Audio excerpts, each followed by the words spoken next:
નમસ્કાર દર્શક મિત્રો, આજે આમ તો આપણે એક એવા વિષય પર ચર્ચા કરવાના છીએ જે વિષય એ નિષ્ણાત ડોક્ટરોનો વિષય છે અને આમ છતાંય એ વિષયને આપણે સામાન્ય માણસના વિષય તરીકે આજે ચર્ચવો છે, એટલા માટે કે શરીરના કેટલાક મુખ્ય અંગો છે જેના વગર ચાલે જ નહીં, જેને વાઇટલ ઓર્ગન્સ કહેવાય. તમારું હૃદય છે, કિડની છે, લીવર છે, પેન્ક્રિયાસ છે, ફેફસા છે. આંખોનો કોર્નિયા ટ્રાન્સપ્લાન્ટેશન હવે બહુ નવી વાત રહી નથી. દાંતોમાં પણ હવે ઇમ્પ્લાન્ટ લાગવા માંડ્યા છે. એક બહુ જ મોટા ફિઝિસિસ્ટ છે જે ભવિષ્ય અંગેની આગાહીઓ કરે છે, ડોક્ટર મિશિઓ કાકુ. એણે એવું કહ્યું છે કે આવનાર 10 વર્ષમાં તો તમારે આ અંગદાનનો પ્રશ્ન ઉકલી જશે. તમે એમેઝોન પરથી તમારે જોઈતી વસ્તુઓ ઓર્ડર કરી શકશો અને જરૂરિયાત પ્રમાણે લીવર, હાર્ટ કે બીજા અંગો તમને મળી શકશે, which are artificially produced and which will function as your normal organs. આજે ચર્ચા કરવી છે એ હજુ આપણે એ તબક્કે પહોંચ્યા નથી. હજુ તો આપણે ઘણા પાછળ છીએ. અંગદાન એ એટલો વિષય જેટલો ગાજે છે તેટલો હજુ આપણે એમાં પ્રગતિ કરી નથી. ભારતની વાત કરીએ તો પ્રથમ કોર્નિયા પ્રત્યારોપણ Chennai regional institute of ophthalmology અને ગવર્મેન્ટ ઓપ્થલ્મિક હોસ્પિટલમાં ડોક્ટર મોથૈયાએ કર્યું. એની સાથે જ રાષ્ટ્રની પ્રથમ આઈ બેંકની સ્થાપના થઈ. કિડની ટ્રાન્સપ્લાન્ટની વાત કરીએ તો king Edward memorial hospital Mumbai ખાતે મે 1965માં ડોક્ટર પી.કે. સેન અને તેમની ટીમે એ કર્યું. બદલીને નાખવામાં આવેલી કિડની છેક છેલ્લા સુધી બરાબર ચાલતી હતી, પણ દર્દીનું અન્ય કારણોસર માત્ર 11 દિવસમાં મૃત્યુ થયું. યકૃત એટલે કે લીવરનું પ્રથમ પ્રત્યારોપણ 6 નવેમ્બર 1998ના રોજ ડોક્ટર એ.એસ. સોઈન અને ડોક્ટર રાજશેખર દ્વારા દિલ્હી એપોલો હોસ્પિટલમાં 42 વર્ષીય ભારત ભૂષણ પર કરવામાં આવ્યું. એક બ્રેન્ડેડ વ્યક્તિનું લીવર તેને દાન કરાયું હતું. ભૂષણ બીજા 13 વર્ષ જીવ્યા. પ્રથમ હાર્ટ ટ્રાન્સપ્લાન્ટેશન એટલે કે હૃદય પ્રત્યારોપણ 3 ઓગસ્ટ 1994ના દિવસે ડોક્ટર પી વેણુગોપાલની આગેવાની હેઠળના 20 સર્જનોના જૂથ દ્વારા એમ્સ હોસ્પિટલ દિલ્હી ખાતે એક 35 વર્ષીય સ્ત્રીનું હૃદય 40 વર્ષીય દેવીરામને પ્રત્યારોપણથી આપવામાં આવ્યું. દેવીરામ બીજા 15 વર્ષ જીવ્યા. આવા કિસ્સાઓ છે અને એ કિસ્સાઓ મુજબ આપણે જ્યારે પહેલીવાર હાર્ટ ટ્રાન્સપ્લાન્ટ થયું, ડોક્ટર ક્રિશ્ચિયન બર્નાર્ડે જ્યારે પહેલું હૃદયનું પ્રત્યારોપણ કર્યું ત્યારે આખા જગતમાં એક તહેલકો મચી ગયો હતો કે હવે તો હૃદય પણ બદલી શકાશે. જોકે માણસના હૃદય બદલવાના બીજા ઘણા તરીકા છે. આપણે જે વાત કરીએ છીએ તે સર્જરીથી હૃદય બદલવાની વાત કરીએ છીએ. કિડની એ એવું જ બીજું અગત્યનું અંગ છે. કિડની ટ્રાન્સપ્લાન્ટેશન એ હવે એવી નવાઈ નથી રહી, કારણ કે આપણે ત્યાં દુનિયામાં કોઈ એક જગ્યાએ સૌથી વધુ કિડની ટ્રાન્સપ્લાન્ટેશન થતા હોય તો એ આપણી કિડની હોસ્પિટલ અમદાવાદની છે અને હવે જે એક અત્યંત આધુનિક મેડિકલ કોલેજ કમ હોસ્પિટલ તરીકેનો આકાર લઈ રહી છે ત્યાં થાય છે. લીવર ટ્રાન્સપ્લાન્ટેશન આજથી લગભગ 15 વર્ષ પહેલા બહુ આમ એડવાન્સ ટેકનોલોજી વાળો વિષય હતો. તમારે દિલ્હી જવું પડે કાં તો મદ્રાસ જવું પડે. 1-1.5 કરોડ રૂપિયાનું જેવી ક્ષમતા એવું બજેટ થઈ જાય. અહીંથી લીવર ટ્રાન્સપ્લાન્ટ કરવું હોય તો ફ્લફી લીવર એટલે લીવર એકદમ નકામું થઈ જાય, બગડી જાય.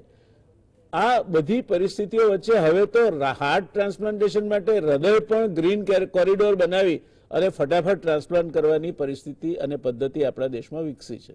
એટલે હવે લીવર ટ્રાન્સપ્લાન્ટ એ માત્ર કેડેવર એટલે કોઈ બ્રેન્ડેડ વ્યક્તિનું કે અકસ્માતથી ગુજરી જતી વ્યક્તિનું લીવર લઈને જ કરાય એવું નથી રહ્યું.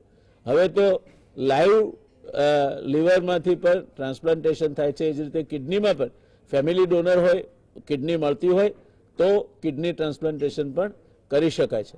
હૃદયનું ટ્રાન્સપ્લાન્ટેશન એ નવો વિષય હતો, પણ ખૂબ આનંદની વાત છે કે આપણી સાથે ડૉક્ટર ધીરેનભાઈ છે. એમણે આ વિષયમાં પુષ્કળ જેને કહેવાય કે સિદ્ધહસ્ત ક્ષમતા એમણે હાંસલ કરી છે અને ઘણી વખત હું કહું છું કે જેમ આપણે લાઈક પ્લેઇંગ વિથ અ ફિડલ એ આ કામ એટલી સજ્જતાથી અને એટલી સરળ રીતે કરે છે કે આપણને નવાઈ લાગે. ફેફસા બદલવા એ હજુ એટલું બધું સરળ નથી. આ એક જ અંગ એવું છે કે જે બદલ્યા પછી પણ બહારના વાતાવરણ સાથે સંપર્કમાં આવે છે અને એટલા માટે આપણે ત્યાં વાયુ પ્રદૂષણ અને ખાસ કરીને જેને આપણે માઇક્રો મ્યુ 2.5 પાર્ટિકલ્સ કહીએ છીએ જે સીધા ફેફસા સુધી પહોંચે છે એની કારણે આપણે ત્યાં વધતું જતું વાયુ પ્રદૂષણ લગભગ ગુજરાતમાં જેટલા માણસો સ્વાઇન ફ્લૂથી નથી મર્યા એનાથી અનેક ગણા વધારે લોકો હવાના પ્રદૂષણના કારણે મર્યા છે. એટલે ફેફસા બદલવાનું મુશ્કેલ નથી, એ આપણે ધીરેનભાઈને કહીએ તો કરી નાખે ફટાફટ, પણ ફેફસા બદલાયા પછી જે વાતાવરણ જોઈએ તે વાતાવરણ તમે કાયમી ધોરણે દર્દીને ઇન્ટેન્સિવ યુનિટ કેરમાં કે એક સ્પેસિફિક બાયોબબલમાં ન રાખી શકો, એટલે એના માટે એ મુશ્કેલ પરિસ્થિતિ છે. પ્રાંજલભાઈ એ કિડની ટ્રાન્સપ્લાન્ટેશન અને લીવર ટ્રાન્સપ્લાન્ટેશનમાં એક અત્યંત ખ્યાતિપ્રાપ્ત સર્જન છે. એમણે વિદેશોમાં તાલીમ લીધી છે અને ગુજરાતનું ગૌરવ કહી શકાય એવી પ્રશંસનીય કામગીરી એમણે અત્યાર સુધી બજાવી છે. આ બે નિષ્ણાત ડોક્ટરોની સાથે આપણી સાથે સુરતથી જોડાશે નિલેશભાઈ માંડલીવાળા. નિલેશભાઈનું કામ મિશનરીનું કામ છે, લોકોને સમજાવવા, કારણ કે માણસ બ્રેન ડેડ હોય, વેન્ટિલેટર સપોર્ટ પર હોય, એ બચવાની કોઈ આશા ન હોય, અકસ્માતમાં એ જઈ રહ્યો હોય, ત્યારે પણ એના કુટુંબના સભ્યોને એની આંખ આપવા માટે સમજાવવા એ પહેલા એટલું ડિફિકલ્ટ હતું, હવે એટલું ડિફિકલ્ટ નથી, પણ બાકીના જે અંગો છે એનું દાન કરવા સમજાવવા એ એટલું સરળ વાત નથી. અને એક વ્યક્તિના શરીરમાંથી 8 વ્યક્તિને જીવતદાન મળી શકે તેટલા અંગો ઉપલબ્ધ બની શકે છે. નિલેશભાઈ એક મિશનરી ઝીલથી સુરતમાં એક ધૂણી ધખાવીને બેઠા છે અને એક સરસ મજાનું કામ કરે છે. નિલેશભાઈ સુરતથી આપણી સાથે જોડાયા છે.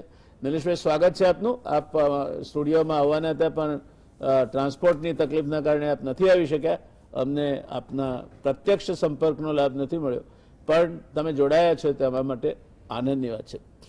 શરૂઆત નિલેશભાઈ આપથી કરવી છે. આ અંગદાનની આખી ઝુંબેશ જે આપ ચલાવો છો અને જે આપનું એનજીઓ છે, એ પ્રેરણા આપને ક્યાંથી મળી અને શું લાગે છે આપને આ દિશામાં આપનો અનુભવ શું છે અને કેમ આપ બીજાને આ દિશામાં પ્રેરવા માટે આજે આપની એ માટેની અપીલ અથવા તો આપની એમના માટેની વાત શું છે? સાહેબ નમસ્તે.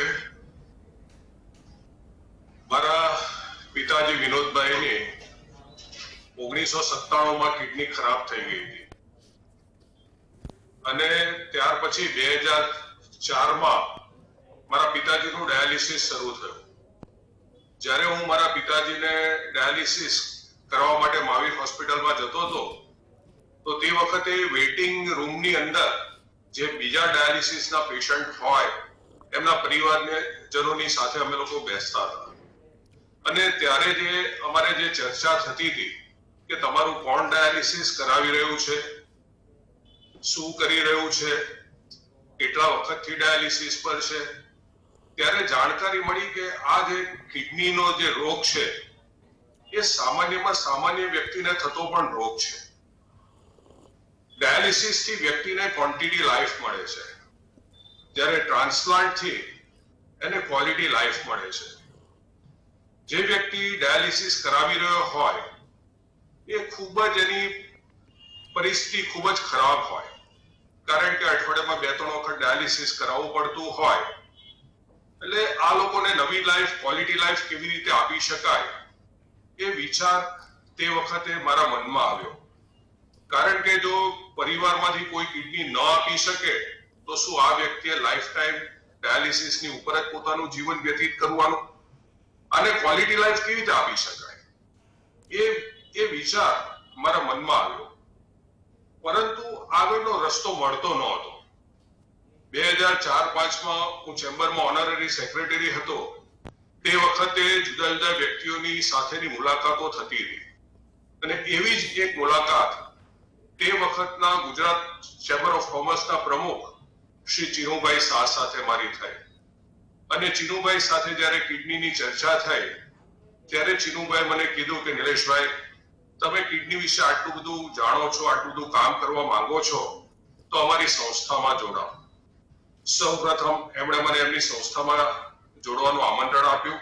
હું જોડાયો અને અમે શરૂઆત કરી પ્રિવેન્શન માટેની. Prevention is better than cure. Kidney ખરાબ ન થાય એને માટે શું શું ઉપાયો કરવા જોઈએ એની શરૂઆત કરી.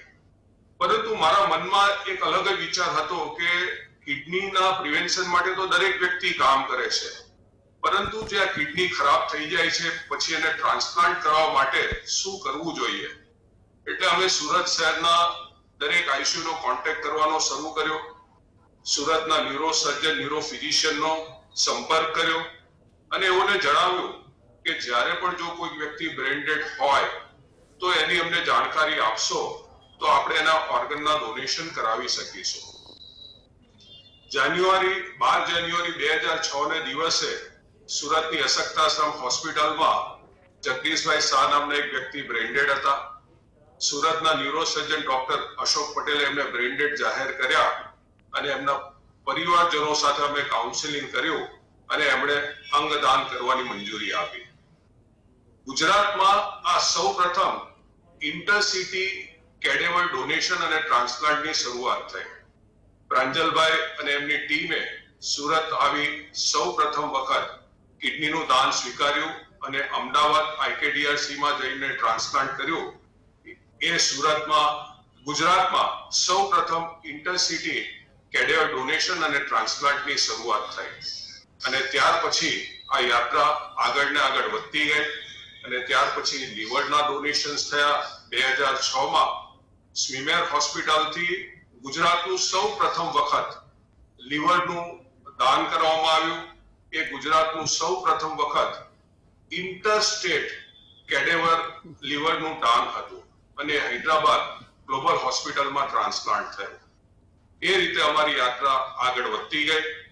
ડિસેમ્બર 2015માં સૌપ્રથમ વખત ગુજરાતમાંથી આપણે હૃદયનું દાન કરાવ્યું અને મુંબઈમાં એનું ટ્રાન્સપ્લાન્ટ થયું. એ પશ્ચિમ ભારતમાં સૌપ્રથમ વખત ઇન્ટરસ્ટેટ હૃદય દાન અને ટ્રાન્સપ્લાન્ટની શરૂઆત થઈ. મે 2019ની અંદર સુરતમાંથી ફેફસાનું દાન થયું. એ પણ ગુજરાતમાં સૌપ્રથમ વખત ગુજરાતમાંથી ફેફસાના ઇન્ટરસ્ટેટ દાન અને ટ્રાન્સપ્લાન્ટની શરૂઆત થઈ.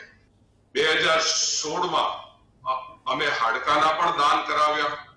આ રીતે અમારી જર્ની નિરંતરપણે આગળ વધતી ગઈ. ધન્યવાદ નિલેશભાઈ, આપે જે વાત કરી એ વાતને આપણે આગળ વધારીશું.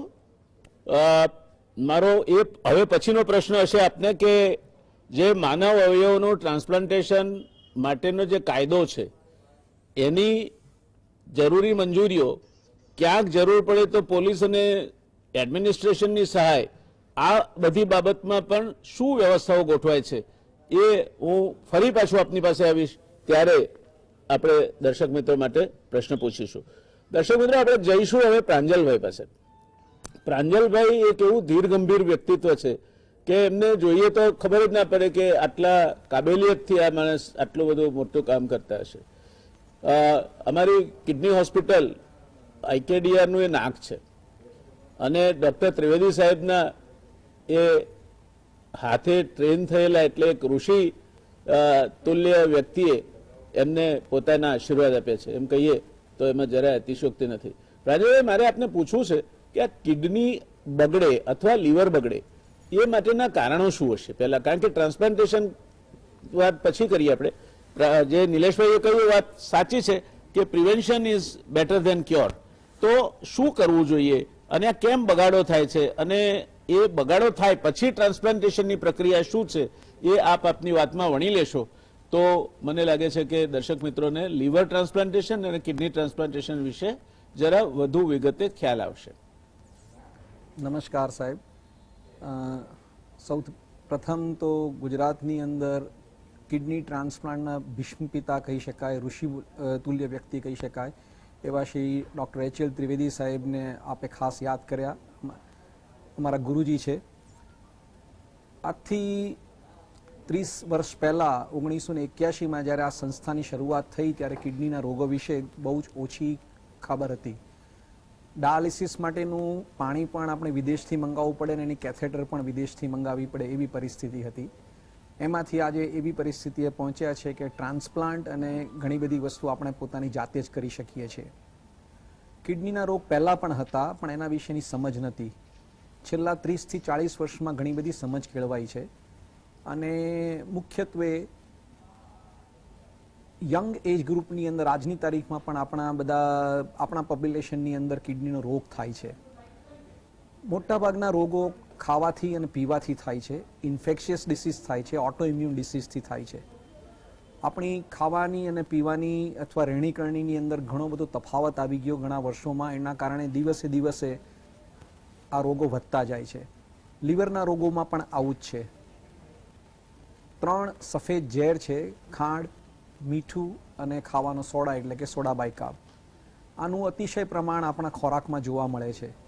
તમે દરેક જગ્યાએ કોઈ પણ રેડીમેડ ફૂડ જુઓ, પેકેટ જુઓ, હોટલમાં ખાવા જાઓ તો એ તમામ જગ્યાએ અતિશય પ્રમાણમાં મીઠું રાખી અને બધી વસ્તુને પ્રિઝર્વ કરવામાં આવેલી હોય અને આવું પ્રિઝર્વ ફૂડ પણ આપણે ખાતા થઈ ગયા છીએ. ત્યાં આગળ લોકોને કેટલું ખાવું, કેવું ખાવું એના વિશેની સમજ ધીરે ધીરે દૂર થતી ગઈ, કારણ કે માર્કેટ જે આપણે ઘરનું ખાતા હતા, ચોખ્ખી હવા લેતા હતા અને ચોખ્ખું પાણી પીતા હતા, એના બદલે લગભગ તમામ વસ્તુ કોન્ટામિનેટેડ મળવા માંડી અને એનો દરેક વસ્તુનો વ્યાપાર થવા માંડ્યો.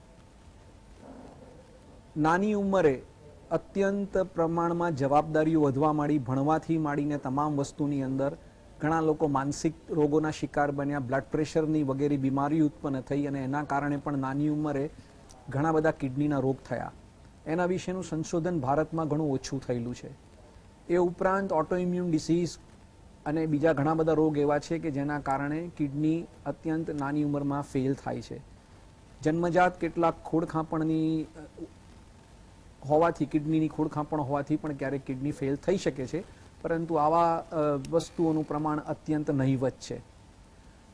અમેરિકામાં અને વિદેશમાં બીજા બધા યુરોપિયન કન્ટ્રીની અંદર 50 વર્ષ કે એના પછી કિડની ફેલ થવાનું પ્રમાણ એ સામાન્ય રીતે ડાયાબિટીસ અને હાઇપરટેન્શનના કારણે હોય છે. જ્યારે આપણા દેશની અંદર ડાયાબિટીસ અને હાઇપરટેન્શન ઘણા બધા વહેલા થાય છે અને રોગનું પ્રમાણ 30 થી 40 વર્ષની ઉંમરની વ્યક્તિઓને કોમનલી થતું હોય છે. સો આ મુખ્યત્વે કિડનીના રોગો વિશેની વાત છે. લીવરના રોગો પણ અગેન 2 જ કારણથી થાય છે, મેઇનલી ખાવાથી અને પીવાથી. એક જમાનો હતો કે જ્યારે હિપેટાઇટિસ બી અને હિપેટાઇટિસ સી વાયરસના કારણે સૌથી વધારે રોગ થતા હતા, જ્યારે અત્યારે આલ્કોહોલના કન્ઝમ્પશનથી અને અતિશય ખાવાથી મેદસ્વીતા જે થાય એના કારણે ફેટી લીવર થાય અને ફેટી લીવર પછી હિપેટાઇટિસ થાય એની અંદર અને ત્યાર પછી સિરોસિસ થઈ અને લીવર ફેલ થાય. આ એક કોમન સિક્વેલી છે. અમે કરેલા લગભગ 75% કરતાં વધારે લીવર ટ્રાન્સપ્લાન્ટ એ ખાવાથી અને પીવાથી થયેલાના કારણે રોગથી થયેલા છે અને એના માટે અત્યંત કાળજી લેવી પડે એમ છે, સમાજમાં જાગૃતિ લાવવી પડે એમ છે.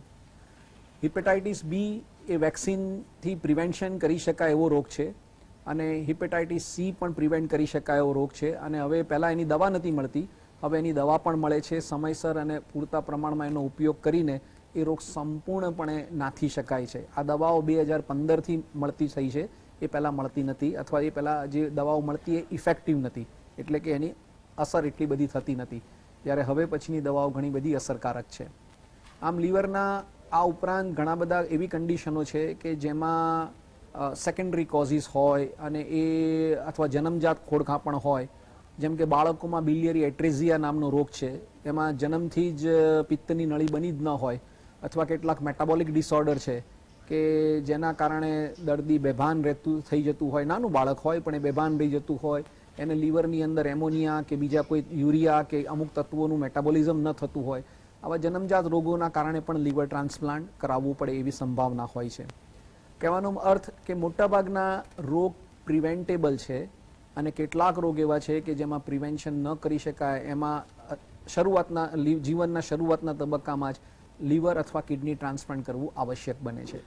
પરંતુ 70 થી 80% કેસની અંદર જો વ્યવસ્થિત કાળજી રાખવામાં આવે ખાસ કરીને આલ્કોહોલને સંપૂર્ણપણે દૂર કરવામાં આવે. શરીર આપણે એને લઈએ જ નહીં, એને દિલમાં ના લઈએ, દિમાગમાં ના લઈએ. સિમિલરલી સોલ્ટ, શુગર અને સોડા બાયકાર્બ જેવી વસ્તુઓનો નિયંત્રિત પ્રમાણની અંદર જ લઈએ, અતિશય ખોરાક ન લઈએ. આપણા સમાજમાં આપણા વડવાઓ જે હતા એ ભૂખ્યા રહેતા, અઠવાડિયામાં 1 વાર કે 2 વાર ઉપવાસ કરતા, અને આનું પણ અતિ મહત્વ હતું, જે હવે સમજાય છે. કારણ કે અત્યારે એટલું બધું ખવાય છે જે આપણી જરૂરિયાત નથી, એના કરતાં પણ વધારે ખવાય છે અને આપણે અનેક રોગોના ભોગ બનીએ છીએ. એ મેદસ્વીતાના કારણે cardiac disease, liver disease, kidney disease એ પણ થાય છે. આ બધા રોગોને નોન કોમ્યુનિકેબલ ડિસીઝ કહે છે, અને એના કારણે થતા રોગોને આપણે ઇઝીલી નાથી શકીએ એમ છે, એનું પ્રિવેન્શન કરી શકીએ એમ છીએ. એક વખત આ રોગ થઈ જાય ત્યાર પછી એ લાઈફ સપોર્ટ સિસ્ટમની જરૂર પડે છે. આજે કિડની ફેલ થાય એટલે એના માટે લાઈફ સપોર્ટ સિસ્ટમ તરીકે ડાયાલિસિસ છે, પરંતુ લીવર ફેલ થાય તો એના માટે બીજી કોઈ લાઈફ સપોર્ટ સિસ્ટમ હજી સુધી શોધાઈ નથી.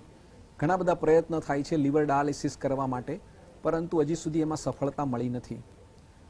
સાહેબે જેમ પહેલાં જ કીધું એમ શરીરના અંદરના અવયવો છે, જેવા કે હૃદય, ફેફસાં, કિડની, લીવર, એ બધા આવશ્યક અંગો છે.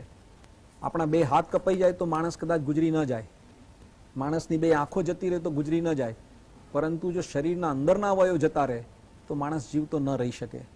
એટલે જ્યારે કિડની ફેલ થાય ત્યારે એ વ્યક્તિને જીવતા રાખવા માટે શરીરમાંથી કચરો બહાર કાઢવા કે શરીરના ફ્લુઇડ, ઇલેક્ટ્રોલાઇટનું બેલેન્સ જાળવવા માટે, બ્લડ પ્રેશરનો કંટ્રોલ કરવા માટે, આ બધી વસ્તુ માટે કિડનીની આવશ્યકતા છે. કિડની જ્યાં સુધી આપણને મળતી નથી ત્યાં સુધી આ વ્યક્તિને ડાયાલિસિસ પર રહેવું પડે, એરિથ્રોપોએટિનના ઇન્જેક્શન આપવા પડે, બ્લડ પ્રેશરની દવાઓ આપવી પડે, વિટામિન ડી આપવા પડે, કેલ્શિયમ સપ્લિમેન્ટ આપવા પડે. આ બધું બહારથી આપીએ તો શરીર ટકી રહે, અને એ પણ ડૉક્ટરની નિગરાનીમાં. આપણે એમને એમ કશું ન કરી શકીએ. ઉનાળો હોય પણ પાણી તમે 1 લીટરથી વધારે ન પી શકો. જો વધારે પીવો તો તરત શરીરમાં પાણી ભરાઈ જાય અને ડાયાલિસિસ કરવું પડે. જો ડાયાલિસિસ સમયસર ન થાય તો ફેફસામાં પાણી ભરાઈ જાય અને અતિ ગંભીર પરિસ્થિતિ ઊભી થઈ જાય, શ્વાસ પણ ન લેવાય, એવું પણ થઈ શકે.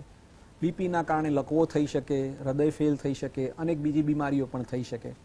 આમ કિડની ફેલિયર એ જીવલેણ છે અને ડાયાલિસિસ એ સપોર્ટિવ લાઈફ સપોર્ટિંગ સિસ્ટમ છે. જ્યારે કિડનીનું કામ ફક્ત કિડની જ કરી શકે, એટલે જે તે સમયે લાઈવ ડોનરમાંથી અથવા કેડેવર ડોનરમાંથી જ્યારે કિડની મળે ત્યારે એનું પ્રત્યારોપણ કરવામાં આવે અને એ કિડની ફંક્શન કરે તો એ આપણે ડાયાલિસિસમાંથી મુક્તિ મળી શકે.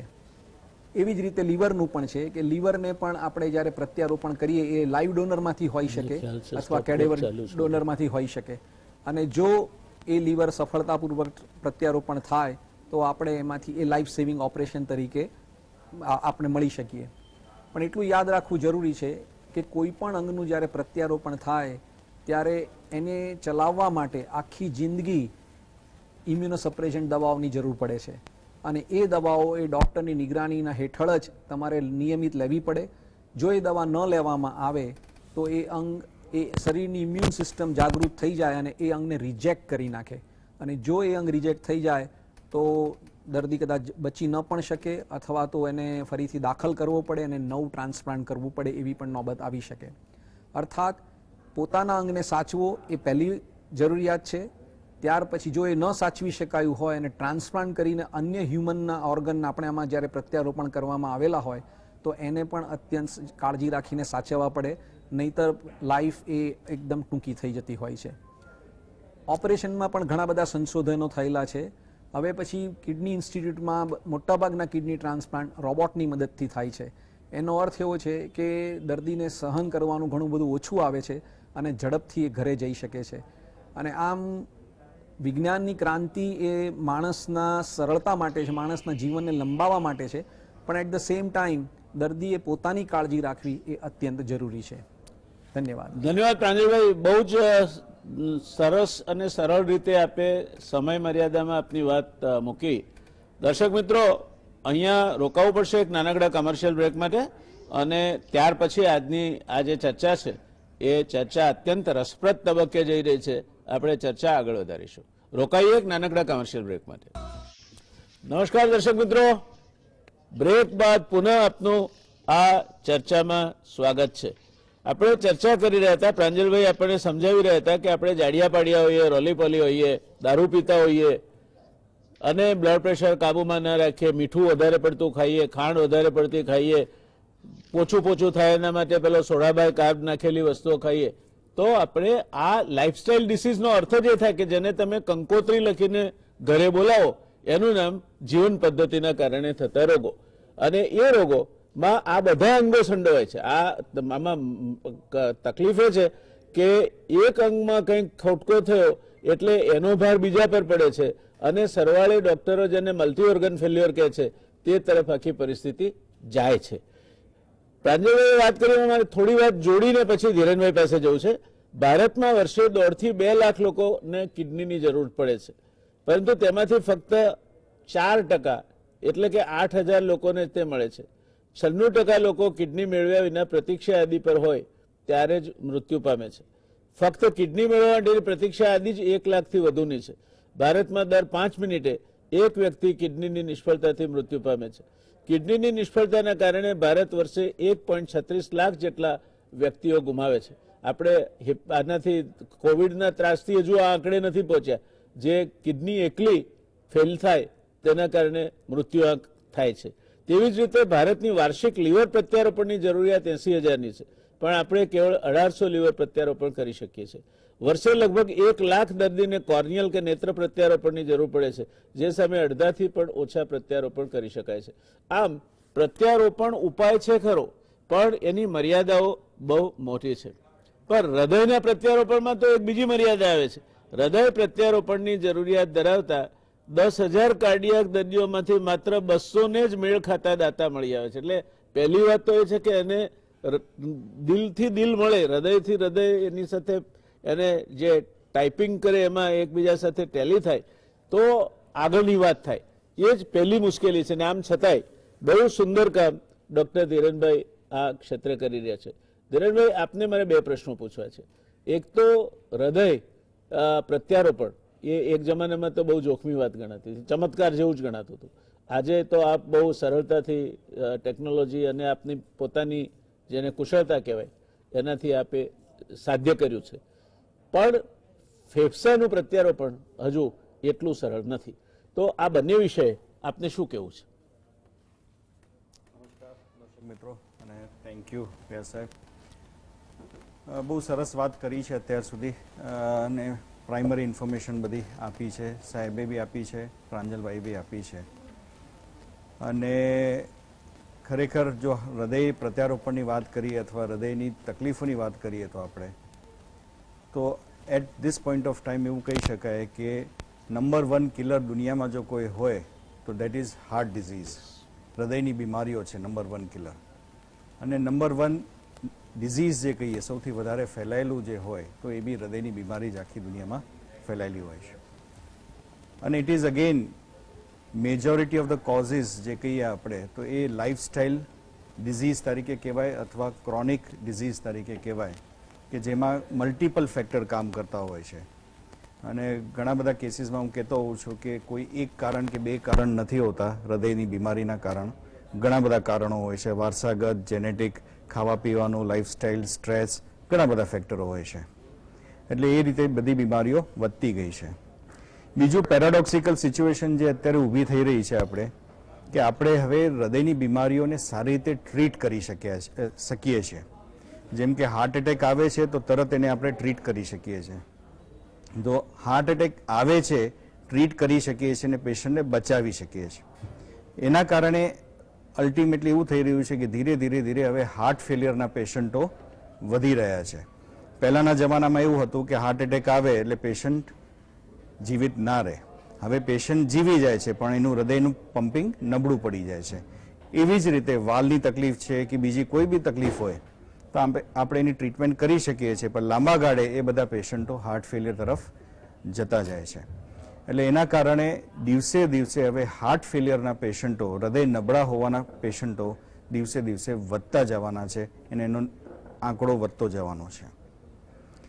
આપણે હાર્ટ ટ્રાન્સપ્લાન્ટની વાત કરીએ તો પહેલું હાર્ટ ટ્રાન્સપ્લાન્ટ 3 ડિસેમ્બર 1967માં થયું અને ઇન્ડિયામાં પહેલું હાર્ટ ટ્રાન્સપ્લાન્ટ થયું ઓન પેપર જો કહેવા જઈએ તો ફેબ્રુઆરી 1968માં ડોક્ટર પી.કે. સેને મુંબઈમાં કર્યું. It was not a successful heart transplant, but yes, attempt was done અને અનફોર્ચ્યુનેટલી પેશન્ટ ડાયડ. સક્સેસફુલ પહેલું હાર્ટ ટ્રાન્સપ્લાન્ટ આપણે 1994માં કર્યું. પણ એ સામે આપણે જોવા જઈએ તો અમેરિકા અને યુરોપે નંબર ઓફ હાર્ટ ટ્રાન્સપ્લાન્ટેશનમાં જે પ્રોગ્રેસ કર્યું છે એ સિગ્નિફિકન્ટ પ્રોગ્રેસ કર્યું છે. અને અત્યાર સુધી જોવા જઈએ તો લગભગ 1,25,000 જેટલા હાર્ટ ટ્રાન્સપ્લાન્ટ એકલા અમેરિકામાં અત્યાર સુધી થઈ ચૂક્યા છે. સિગ્નિફિકન્ટ નંબર છે.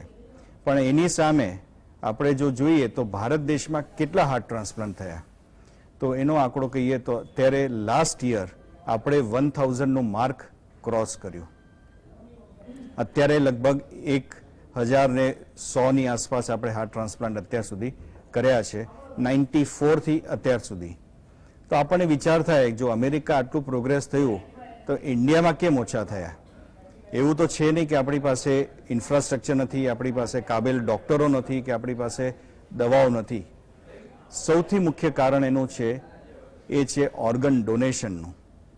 કારણ કે હાર્ટ ટ્રાન્સપ્લાન્ટ લીવર ટ્રાન્સપ્લાન્ટ અને કિડની ટ્રાન્સપ્લાન્ટથી યુનિક એ રીતે છે કે it is totally dependent on cadaveric donation. જો કોઈ બ્રેઇન ડેડ ડિક્લેર થાય અને એ ડોનેશન માટે રેડી થાય તો જ એનું હૃદય લેવામાં આવે અને એનું હાર્ટ ટ્રાન્સપ્લાન્ટ કરી શકીએ. પ્લસ એમાં રિસ્ટ્રિક્શન બી છે કે 50 વર્ષથી નાની ઉંમરના જ પેશન્ટોનું હૃદય લેવાનું આવે, એનાથી મોટી ઉંમરના હૃદય ના લેવાય. એટલે મલ્ટિપલ ફેક્ટર છે. એટલે એના કારણે અત્યાર સુધી ઇન્ડિયામાં હાર્ટ ટ્રાન્સપ્લાન્ટેશન ડેવલપ થઈ નહીં શક્યું. પણ છેલ્લા આપણે કહીએ તો લગભગ 8-9 વર્ષથી અથવા 6-7 વર્ષથી ધીરે ધીરે હાર્ટ ટ્રાન્સપ્લાન્ટેશનનો વેગ પકડાતો ગયો છે. અને એનું સૌથી મુખ્ય કારણ છે ઓર્ગન ડોનેશન અવેરનેસ. દિવસે દિવસે વધતી જઈ રહી છે અને એના કારણે હવે ઓર્ગન મળતા ગયા છે અને હાર્ટ ટ્રાન્સપ્લાન્ટેશન થતા ગયા છે. એટલે આઈ થિંક સો આપણે એ સ્ટેજ ઉપર આવી ગયા છીએ કે હવે આપણે એક ટેક ઓફ કરી શકીશું. અત્યારે આપણે રનવે પર છીએ અને થોડા ટાઈમમાં આપણે ટેક ઓફ કરી શકીશું. અને એવા દિવસો દૂર નથી કે જ્યારે આપણે દુનિયામાં સૌથી વધારે હાર્ટ ટ્રાન્સપ્લાન્ટ કરી શકીએ. બંને વસ્તુ રીતે કે આપણી પાસે પેશન્ટો બી પુષ્કળ છે અને સામે ઓર્ગન ડોનેશન બી દિવસે દિવસે વધી રહ્યા છે. હાર્ટ ટ્રાન્સપ્લાન્ટેશન એક એવી પ્રક્રિયા છે કે જેમાં આખું હૃદય કાઢી અને એની જગ્યાએ બીજું હૃદય નાખવાનું. તો આપણે પ્રશ્ન થાય કે કયા કયા પેશન્ટોમાં એ હાર્ટ ટ્રાન્સપ્લાન્ટેશનની જરૂર પડતી હોય છે? તો સૌથી મુખ્ય કારણ અને સૌથી વધારેમાં વધારે કારણ જો હોય તો એને ઇસ્ચેમિક ડાયલેટેડ કાર્ડિયોમાયોપેથી. હાર્ટ એટેક આવે છે, હૃદય નબળું પડી જાય છે અને ધીરે ધીરે એ 60% પમ્પિંગમાંથી પમ્પિંગ થઈ જાય છે 10 થી 15%. એવા પેશન્ટોને જરૂર પડતી હોય છે. બીજું સૌથી મુખ્ય કારણ છે, મોટું કારણ છે ડાયલેટેડ કાર્ડિયોમાયોપેથી. જે લોકોને જન્મજાતથી જ હૃદયના સ્નાયુઓ નબળા પડી ગયેલા હોય અને ધીરે ધીરે ધીરે એનું પમ્પિંગ નબળું પડી જતું હોય છે. પછી એ સિવાય વાલની તકલીફ હોય અથવા પ્રેગ્નન્સી પછી અમુક બહેનોમાં હૃદય નબળા પડી જતા હોય છે. આ અલગ અલગ પ્રકારના અથવા આપણે કહીએ ઘણીવાર જન્મજાત તકલીફના કારણે હૃદય નબળા પડી જતા હોય. એ બધા પેશન્ટોને હૃદયની પ્રત્યારોપણની જરૂર પડી શકતી હોય છે. આજના ટાઈમમાં હૃદયનું પ્રત્યારોપણનું આપણે કહીએ તો બહુ સ્ટાન્ડર્ડાઇઝ પ્રોસેસ થઈ ગયું છે. મેં જ્યારે ચાલુ કર્યું 2016માં, એના પહેલાં લગભગ એવું કહીશ કે 2014 સુધી હાર્ટ રિલેટેડ જે સર્જરીઓ હતી અથવા એની પ્રક્રિયાઓ હતી બધું ઘણી બધી કરી લીધી. લગભગ 12-13 હજાર સુધી પ્રોસિજરો બધી કરી દીધેલી. પણ એવો સમય આવ્યો કે ઘણા બધા પેશન્ટો હાર્ટ ફેલિયર સાથે આવતા અને એમાં બી એક જ્યારે 21 વર્ષનો યંગ છોકરો આવ્યો કે જેને હાર્ટ પ્રત્યારોપણ સિવાય બીજું કોઈ વિકલ્પ નહોતું, પમ્પિંગ 10% જ હતું. અને ત્યારે આપણી પાસે એ વ્યવસ્થા અહીંયા અમદાવાદમાં કે ગુજરાતમાં હતી નહીં. ત્યારે મને વિચાર આવ્યો કે આપણે આ વ્યવસ્થા અહીંયા ચાલુ કરવી જોઈએ. આપણી પાસે ઇન્ફ્રાસ્ટ્રક્ચર છે, આપણી પાસે બેકઅપ છે, આપણી પાસે ધીરે ધીરે ઓર્ગન ડોનેશન વધી રહ્યું છે. એટલે વી were in the process of કે હવે વધી રહેવું ઇઝ ધ રાઇટ. એટલે એના માટે પ્રોસેસ જોઈ લીધું, કઈ રીતે એ લોકો કરે છે, વોટ આર ધ પ્રોટોકોલ્સ, એને એ બધા એસ્ટાબ્લિશ કરીને આપણે પહેલું હાર્ટ ટ્રાન્સપ્લાન્ટ ડિસેમ્બર 2016માં કર્યું આપણે. અને એના પછી ધીરે ધીરે ધીરે એનો વેગ પકડાતો ગયો છે.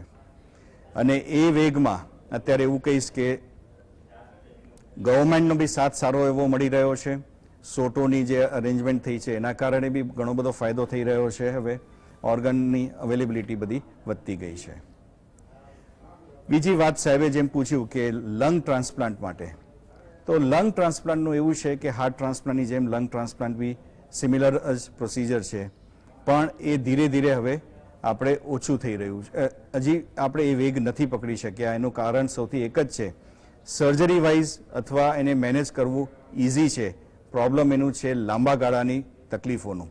ઓવરઓલ અત્યારે સર્વાઈવલ રેટ કહેવા જઈએ તો લંગ ટ્રાન્સપ્લાન્ટનું 5 વર્ષના અંતે લગભગ 50% લોકો જીવિત હોય છે, જ્યારે હાર્ટ ટ્રાન્સપ્લાન્ટમાં એ રેટ છે 75 to 80%.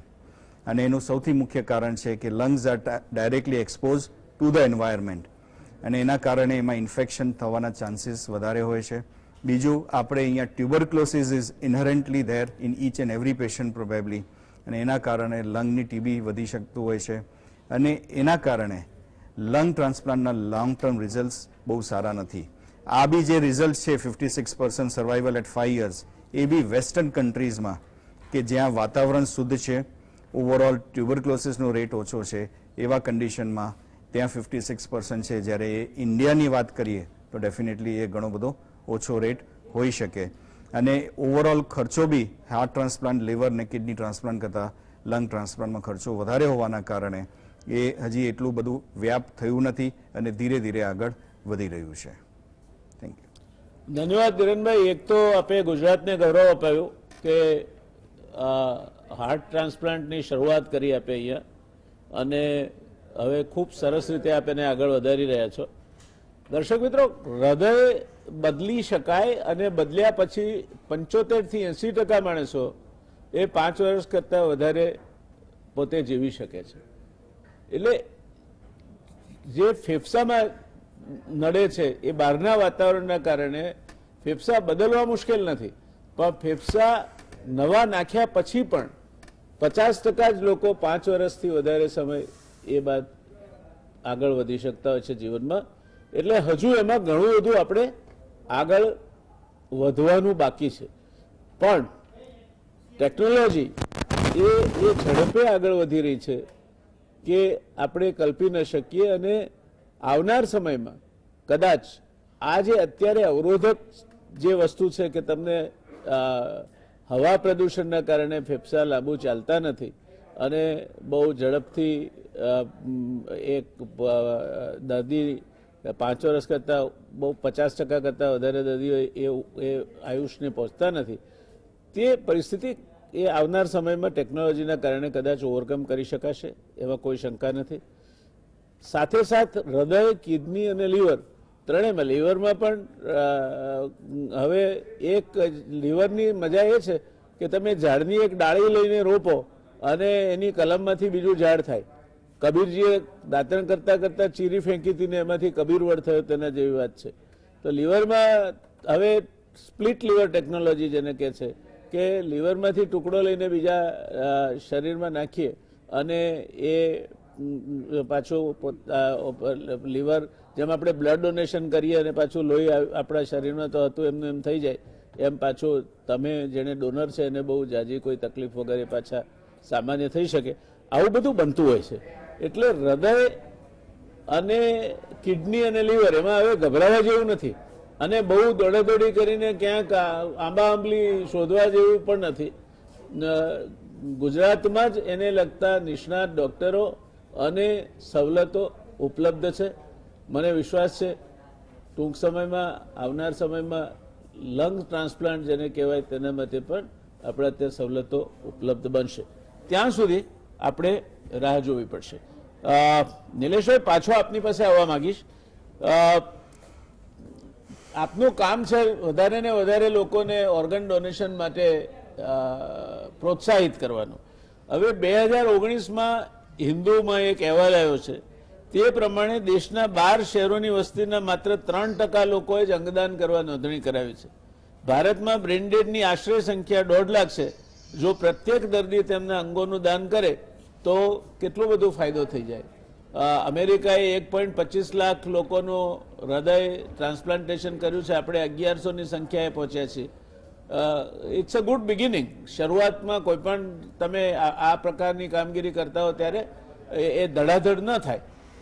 એક સમય ની જોઈન્ટ રિપ્લેસમેન્ટની પણ આવી જ પરિસ્થિતિ હતી, કિડની રિપ્લેસમેન્ટની પણ આવી જ પરિસ્થિતિ હતી. અરે નાની એમથી મોતિયાનું ઓપરેશન કરાવવું હોય તો પણ આવી જ પરિસ્થિતિ હતી. પણ over A period of time, thanks to our doctors and thanks to technology, કે પરિસ્થિતિ બદલાઈ છે. તો પ્રત્યેક દર્દીને તેમના અંગદાનનું જો લોકો દાન કરતા થાય તો ઘણી સરળતા થઈ જાય.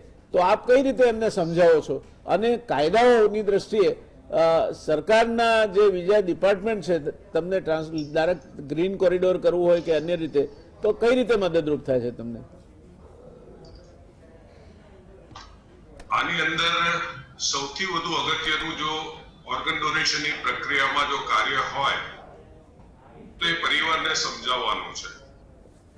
કારણ કે આ એવા પરિવારને સમજાવવાનું છે કે જેને જીવનમાં તમે કદી પણ મળ્યા નથી, અને એવા સમજાવવાનું છે કે જ્યારે પરિવારમાં રૂડન છે, આક્રંદ છે, અને એ લોકોને એમ છે કે હવે મારું સ્વજન પાછું આવવાનું નથી. શરૂઆતમાં ખૂબ અઘરું હતું, કારણ કે જ્યારે અમે કાઉન્સેલિંગ માટે જતા ત્યારે પરિવારને એવું લાગતું કે અમારું સ્વજન જીવી રહ્યું છે, વેન્ટિલેટરની ઉપર એનું હૃદય ધડકી રહ્યું છે. ત્યારે એ લોકોને સમજાવતા ત્યારે એ લોકો સમજવા તૈયાર નહોતા. એ લોકો કહેતા કે સાહેબ, આ તો એનું હૃદય તો ધબકી રહ્યું છે, એનું બ્લડ પ્રેશર તો આવી રહ્યું છે, આ બ્રેઇન ડેડ કેવી રીતે, એ મૃત્યુ કેવી રીતે પામ્યો છે? ત્યારે શરૂઆતના વર્ષોમાં ખૂબ અપશબ્દો પણ સાંભળવા પડતા હતા, લોકો મારવા માટે પણ દોડતા હતા, જલ્લાદ જેવા શબ્દો પણ સાંભળવા પડ્યા છે. પરંતુ એમાંથી અમે ડગ્યા નહોતા. અમે એ લોકોને સમજાવ્યું કે બ્રેઇન ડેડ એટલે શું. આજે તો જો તમે અંગોનું દાન કરશો તો 5 થી 6 વ્યક્તિને નવજીવન મળશે. અમે એ લોકોને સમજાવતા કે તમારા સ્વજનના અંગોની સ્વર્ગમાં જરૂર નથી, પરંતુ પૃથ્વી પર જરૂર છે. આપણે જો અંગોનું દાન કરીશું તો 5 થી 6 વ્યક્તિને નવજીવન મળશે. અમે એ લોકોને સમજાવતા કે જ્યારે પણ આપણા પરિવારમાં કોઈક સ્વજનનું મૃત્યુ થાય છે ત્યારે આપણે એમના શરીરના ઉપર જે કંઈ પણ ઓર્નામેન્ટ્સ હોય છે તે લઈ લઈએ છીએ. શા માટે? કારણ કે તે કિંમતી છે, આપણા પરિવારના અન્ય સભ્યોને પણ કામમાં લાગશે. અમે એ લોકોને સમજાવતા કે આ ઓર્ગન્સ એના કરતા પણ વધારે કિંમતી છે. આ કોઈ ફેક્ટરીમાં બનતા નથી. આથી જો આપણે બાળી કે દાટી દઈએ તો એ રાખસ થઈ જવાનું છે. અમે એ લોકોને સમજાવતા કે જે વ્યક્તિ અંગોનું દાન કરે છે તે વાસ્તવમાં અમર થઈ જાય છે. ત્યારે ઘણી વખત અમને પ્રશ્નો પણ આવતા કે આજે અમે અંગોનું દાન કરીશું તો બોડી ખરાબ થઈ જશે, બોડી ડિશેપ થઈ જશે. ત્યારે અમે એ લોકોને સમજાવતા કે જે રીતે બીજી સર્જરી જે થાય છે અને એમાં જે રીતે સ્ટિચીસ લેવામાં આવે છે એ જ રીતે અંગોનું દાન કર્યા પછી સ્ટિચીસ લઈને પરિવારને માન સન્માન સાથે એનું બોડી સુપ્રત કરવામાં આવે છે. બોડી બિલકુલ ડિસ્ટર્બ થતું નથી કે એમની જે પણ ધાર્મિક ક્રિયા હોય એમાં પણ કોઈ બાધા ઉત્પન્ન થતી નથી. ઘણી વખત અમને પ્રશ્ન પણ પૂછતા કે આજે જો અમે અંગોનું દાન કરીશું, આંખોનું દાન કરીશું તો અમને સ્વર્ગનો રસ્તો ન મળશે. ત્યારે અમે લોકોને સમજાવતા કે આત્મા અજર અને અમર છે.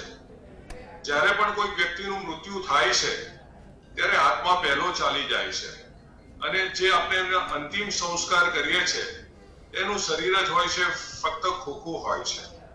ઘણી વખત અમને એ લોકો પૂછતા કે ધર્મમાં એવું કહેવામાં આવ્યું છે કે અંગોનું દાન કરવું એ પાપ છે, ગુનો છે. ત્યારે અમે લોકોને સમજાવતા કે કોઈ પણ ધર્મમાં એવું કહેવામાં આવ્યું નથી કે અંગોનું દાન કરવું પાપ કે ગુનો છે. આપણે જો આપણા શાસ્ત્રોમાં જોઈશું તો પૃથ્વી પર સૌથી પહેલું ટ્રાન્સપ્લાન્ટ જ ભગવાન ગણેશજીનું થયું હતું.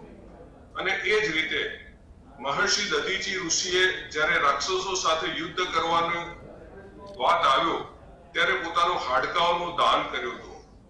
આમ જુદી જુદી રીતે અમે એ લોકોને સમજાવવામાં સફળ થયા. અમે એ લોકોને બ્રેઇન ડેડ એટલે શું તે સમજાવવામાં સફળ થયા કે brain dead is equal to death. જે વ્યક્તિ બ્રેઇન ડેડ છે એનો આત્મા ચાલી ગયો છે, ફક્ત એનું શરીર છે, અને જે એનું હૃદય ધડકી રહ્યું છે એ હૃદય જે ધડકી રહ્યું છે તે વેન્ટિલેટર નામના માધ્યમને કારણે એને બહારથી ઓક્સિજન પૂરો પાડવામાં આવી રહ્યો છે. ધીમે ધીમે લોકો સમજતા થયા અને એને માટે અમે રાઉન્ડ ધી ક્લોક અહીંયા સુરત અને ગુજરાતની અંદર ઓર્ગન ડોનેશનનું અવેરનેસનું કાર્ય શરૂ કર્યું.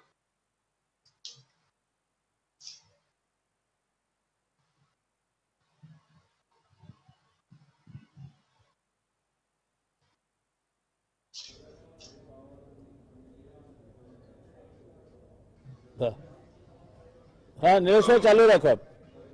હા, એટલે અમે અહીંયા રાઉન્ડ ધી ક્લોક ઓર્ગન ડોનેશનનું કાર્ય શરૂ કર્યું. અમે સ્કૂલો કોલેજો માં જઈને ઓર્ગન ડોનેશનના કાર્યક્રમો કર્યા. જાહેર જગ્યા પર ઓર્ગન ડોનેશનના અવેરનેસના પોસ્ટર્સો લગાડ્યા. સુરત શહેર પોલીસ ડિપાર્ટમેન્ટનો પણ અમને એમાં સહયોગ મળ્યો. પોલીસ ડિપાર્ટમેન્ટમાં પણ ઓર્ગન ડોનેશનના પોસ્ટર્સો લાગ્યા. બેંકોમાં પણ ઓર્ગન ડોનેશનના પોસ્ટર્સો લાગ્યા અને એમાં અમને સુરતના પ્રિન્ટ અને ઇલેક્ટ્રોનિક મીડિયાનો પણ ખૂબ જ સહયોગ મળ્યો.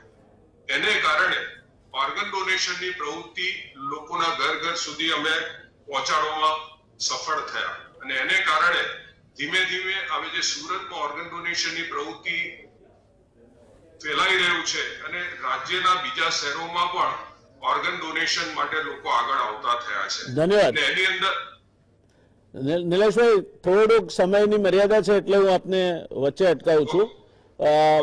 આપણે શાસ્ત્રોમાં તો એવું કહ્યું છે કે આત્મા અમર છે. નૈનમ દહતી પાવકની ભાવનાથી આપણે નૈનમ છિદંતી શસ્ત્રાણી નૈનમ દહતી પાવક, એટલે આપની વાત સાચી છે ને આપને જે મુશ્કેલીઓ વેઠીને પણ આપ જે કામ કરી રહ્યા છો એ માટે આપને ને આપની સંસ્થાને અભિનંદન આપીએ છીએ. ફરી કોઈ વાર ચોક્કસ આપની પાસેથી આ અંગે વિગતે જાણીશું અને વધારે ને વધારે લોકો એમાં જોડાય એ માટેનો પ્રયત્ન કરીશું. હા, એક મોટા સમાચાર આવી રહ્યા છે દર્શક મિત્રો. મને લાગે છે કે સમયનો તકાજો છે કે આ ચર્ચા મારે બંને નિષ્ણાત ડૉક્ટર સાહેબો સાથે ક્ષમા યાચનાથી અહીંયા જ સમાપન કરવી પડશે. ફરી કોઈ વાર આપણે ધીરનભાઈને ને પ્રાંજલભાઈને વિનંતી કરીને બોલાવીશું અને એમનો પૂરો લાભ લઈશું. ઘણા પ્રશ્નો મારે હજુ પ્રાંજલભાઈ પાસેથી પણ સમજવાના બાકી છે. સ્પ્લિટ લીવર ટેકનોલોજી એટલે શું કહેવાય, હૃદયનું પ્રત્યારોપણ કરવું હોય તો એ માટેની શું તૈયારીઓ જોઈએ તે ધીરનભાઈને પણ પૂછવું છે અને બાકીની ઘણી બાબતે ચર્ચા કરવી છે. પણ આજે મને લાગે છે કે એક એવી પરિસ્થિતિ ઊભી થઈ છે કે આ ચર્ચા અહીંયા અટકાવવી પડે છે. આપની ક્ષમાયાચના સાથે મારી પેનલના જે વિદ્વાન પેનલિસ્ટ છે એ સૌની ક્ષમાયાચના સાથે આ ચર્ચાને હું અહીંયા વિરામ આપું છું. મળીશું આવતીકાલે વળી એક નવા વિષય સાથે. ત્યાં સુધી હું જયનારાયણ વ્યાસ આપની રજા લઉં છું. શુભયાત્રી. Take care.